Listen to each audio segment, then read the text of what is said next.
Hello friends, 1 जुलाई 2021 से income tax act में TDS के प्रोविजंस में एक बड़ा चेंज आने वाला है।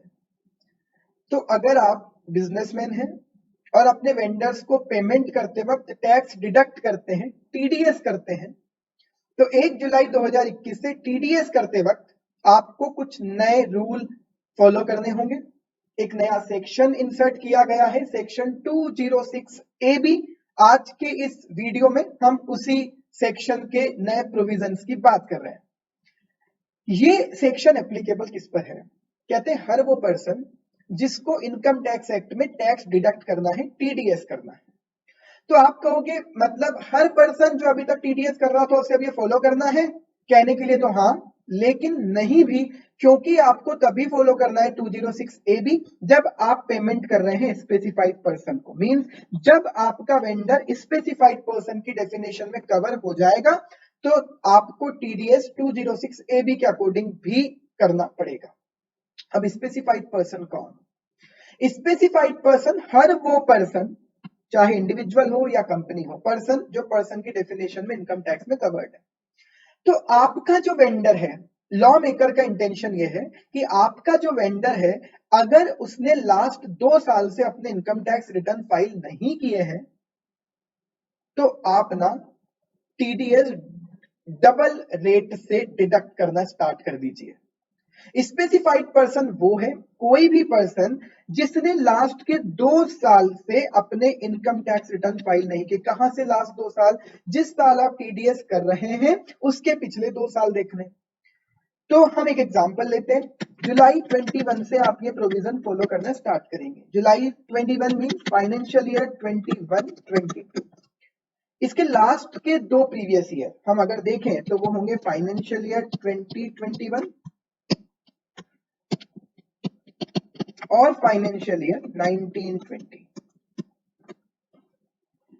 अगर आपके वेंडर ने 2021 और 1920 के रिटर्न फाइल नहीं किए हैं तो आपको उनको पेमेंट करते वक्त टीडीएस डबल रेट से करना है, ये प्रोविजन फॉलो करना है।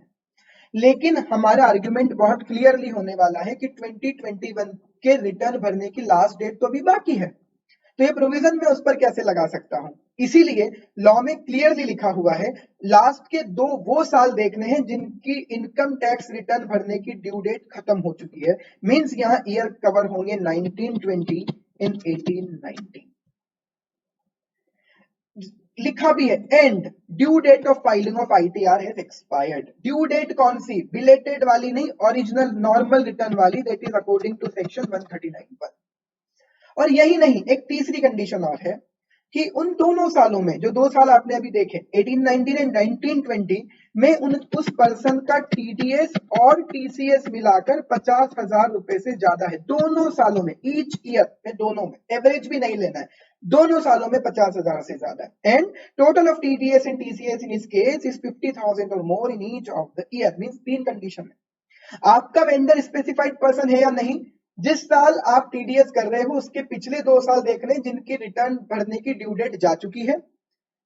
सेकंड कंडीशन देखनी है कि उन्होंने दोनों सालों का रिटर्न फाइल नहीं किया है। और तीसरी चीज देखनी है कि टीडीएस और टीसीएस का टोटल 50,000 से ज्यादा था दोनों सालों में, तो वो पर्सन स्पेसिफाइड पर्सन है। तो इट मींस ये तो आपको अपने वेंडर से ही पता लगाना होगा कि वो स्पेसिफाइड पर्सन है या नहीं है। अगर वो नहीं है, नॉर्मल टीडीएस प्रोविजन। अगर वो है तो आपको टैक्स डबल रेट से डिडक्ट करना है। This is the intention of the law. Double rate किसका?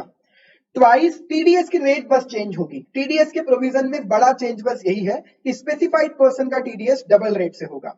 ये कह रहे हैं तीनों में से जो ज्यादा है, higher of the following will be the rate of TDS. कितना? Twice the rate specified in the relevant provision. आप अभी अपने कॉन्ट्रैक्टर को पेमेंट कर रहे थे और टीडीएस कर रहे थे 2% से। तो अब अगर वो वेंडर, वो कॉन्ट्रैक्टर 2 साल से रिटर्न फाइल नहीं कर रहा है तो आप टीडीएस करिए 4% से। Twice of the rate. अगर आप उसे ब्रोकरेज कमीशन का पेमेंट कर रहे थे तो अब तक 10% टीडीएस कर रहे थे, अब 20 करना। Second, twice the rate in force. कभी कभी गवर्नमेंट सेक्शंस की जो रेट होती है, स्पेसिफिक जो सेक्शंस की रेट है उसको कम या ज्यादा कर देती है। जैसे कि हमने देखा भी था कोरोना पीरियड में 75% टीडीएस की रेट कर दी थी। तो 10 को 7.5 कर दिया था, तो जो रेट इन फोर्स है अभी उस सेक्शन में उसका ट्वाइस। ठीक है, तो फॉर एग्जांपल कमीशन पर रेट 10 था, अभी 7.5 कर दिया था, तो 10 का ट्वाइस 20, ये पहला प्रोविजन हो गया। 7.5 का ट्वाइस 15, ये सेकंड प्रोविजन हो गया। Now third, at the rate of 5%, whichever is higher. तो अगर ये कमीशन और ब्रोकरेज का पेमेंट है तो रेट हो जाएगी 20। अगर ये कॉन्ट्रैक्टर को पेमेंट है तो रेट हो जाएगी 2 का 2 टाइम 4, सेकंड को अभी इग्नोर कर देते हैं, और 5%, विच एवर इज हायर 5%। तो मिनिमम 5% से आपको टीडीएस करना ही है, हम इसको ऐसे इंटरप्रेट कर सकते हैं। नाउ हु इज रेस्पॉन्सिबल, तो ऑब्वियस है रेस्पॉन्सिबल डिडक्टर है, पेयर है, मतलब आप और हम लोग जिन्हें टीडीएस करना है पेमेंट करते वक्त, वही लोग हायर पेमेंट के लिए भी रेस्पॉन्सिबल है। अगर आपने ये डबल पेमेंट, डबल डिडक्शन नहीं किया, डबल रेट से डिडक्शन नहीं किया, 206 AB के अकॉर्डिंग टैक्स डिडक्ट नहीं किया, आपको माना जाएगा असेसी इन डिफॉल्ट। तो अब बिजनेसमैन का डाउट ये आ रहा है, स्पेशली अकाउंटेंट्स का डाउट ये आ रहा है कि हाउ टू वेरीफाई इट। मैं इसे वेरीफाई कैसे करूंगा कि इसने लास्ट के 2 रिटर्न फाइल किए हैं या नहीं किए हैं।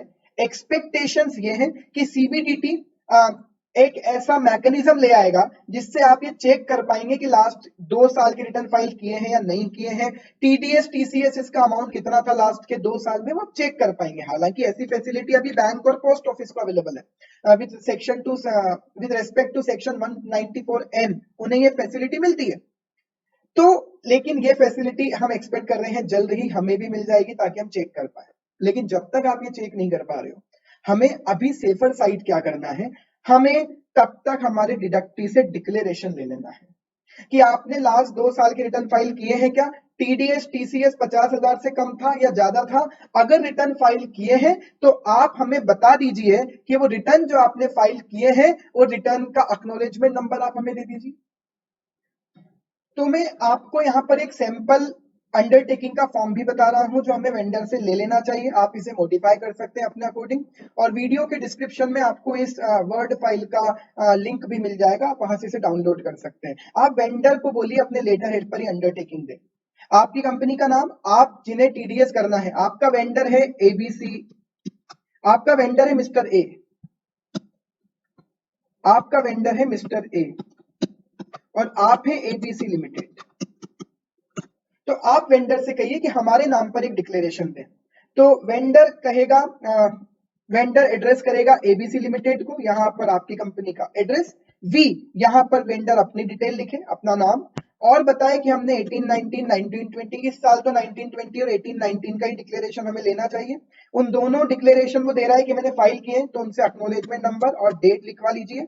और वो कह रहा है उससे ये भी लिखवा लीजिए कि 2021 का रिटर्न भी हम ड्यू डेट पर फाइल कर देंगे 139(1) के अकॉर्डिंग। उनसे ये भी कंफर्मेशन ले लीजिए कि टीडीएस टीसीएस का टोटल 50,000 से ज्यादा था या नहीं। फिर उनसे लिखवा लीजिए अपनी कंपनी का यहाँ पर नाम, कि अगर उनके इस गलत डिक्लेरेशन से आपको कोई प्रॉब्लम होती है तो वो आपको इंडेमनीफाई करेंगे। ये डिक्लेरेशन हम अभी वेंडर से ले सकते हैं। तो आज की डेट में तो हमारे पास ये तरीका अवेलेबल है। इस प्रोविजन के कुछ एक्सेप्शंस भी हैं। ये कुछ एक्सेप्शन 192 सैलरी पर ही एप्लीकेबल नहीं होगा, पीएफ का पैसा विड्रॉ कर जब आप करते हो प्रीमेच्योर, उस पर एप्लीकेबल नहीं होगा, कैजुअल इनकम जब हो रही है उनके टीडीएस पर ये प्रोविजन एप्लीकेबल नहीं है, सिक्योरिटाइजेशन ट्रस्ट से होने वाली इनकम के अगेंस्ट में ये प्रोविजन एप्लीकेबल नहीं है, कैश विड्रॉल पर ये प्रोविजन एप्लीकेबल नहीं है, और वो नॉन रेसिडेंट जिसका इंडिया में परमानेंट एस्टेब्लिशमेंट नहीं है उस पर भी ये प्रोविजन एप्लीकेबल नहीं होगा। तो ये है 206 AB। अगर आपका वेंडर स्पेसिफाइड पर्सन है तो twice the rate of the section, twice the rate of the rate in force, और 5% विचएवर इज हायर से आपको टीडीएस करना है। अब यहाँ पर एक इंटरेस्टिंग फंडा ये आ रहा है, व्हाट इफ अगर 206 AA भी उस पर एप्लीकेबल हो रहा है। ये तब एप्लीकेबल होता है, आप जानते हैं, जब वो अपना पैन कार्ड फर्निश नहीं कर रहा है, अपना पैन फर्निश नहीं कर रहा है, तो फिर हमें 206 AA एप्लीकेबल करना होता है।